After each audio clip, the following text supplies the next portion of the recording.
Hello అండి, నమస్తే. Welcome back to our channel రుచిగా చేద్దాం. ఈరోజు వీడియోలో మనం చాలా సింపుల్గా తక్కువ ఇంగ్రీడియంట్స్ తోటి గరం మసాలా చేసుకోబోతున్నాం. దీనికోసం ఫస్ట్ ఒక ప్యాన్ తీసేసుకొని మందంగా ఉండే ప్యాన్ తీసుకోండి. ఆ తర్వాత ఇక్కడ 2 చిన్న కప్స్ తోటి ధనియాలని తీసుకుంటున్నాను. అలాగే 1/2 కప్ తోటి జీలకర్రని తీసుకుంటున్నానండి. వీటిని రెండింటిని లో ఫ్లేమ్లో పెట్టేసి మంచిగా కలర్ చేంజ్ అయ్యే వరకు మనం వేయించుకోవాలి. ఈ విధంగా మనకు కలర్ చేంజ్ అయ్యాక మిక్సీ జార్లోకి తీసేసుకోవాలి. ఈ ప్రాసెస్ అంతా చేసేటప్పుడు మనం అసలు హై ఫ్లేమ్ అనేది పెట్టకూడదండి. లో ఫ్లేమ్లోనే పెట్టి మనం వేయించుకోవాలి. ఆ తర్వాత ఇలాగా 1 కప్ లవంగాలు, 1 కప్పు చెక్కని ఇలా ముక్కలు కట్ చేసి తీసుకోవాలి.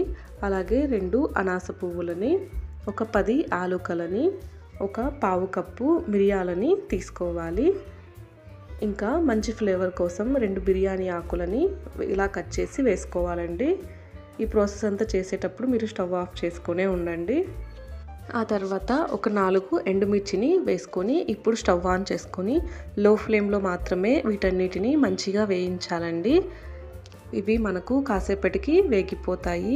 మనకు వేగిందా లేదని తెలియటానికి ఒకసారి చేతితో పట్టుకొని చూస్తే మనకు వెచ్చదనం అనేది వస్తుంది. ఆ టైంలో మనం స్టవ్ ఆఫ్ చేసేసుకొని మిక్సీ జార్లోకి వేసేసుకోవాలి.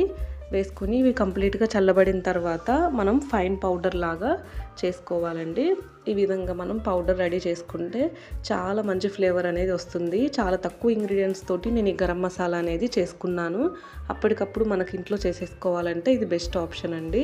మనకు అన్నీ అవైలబుల్గా ఉండవు కదా, సో అలాంటప్పుడు ఇలా చేసేసుకోవచ్చు. నేను ఈ మసాలా యూస్ చేసి చికెన్ బిర్యానీ చేశానండి. చాలా అంటే చాలా బాగుంది టేస్ట్. కంపల్సరీ మీరు కూడా ఒకసారి ట్రై చేసి ఎలా ఉందనేది కామెంట్ చేయండి.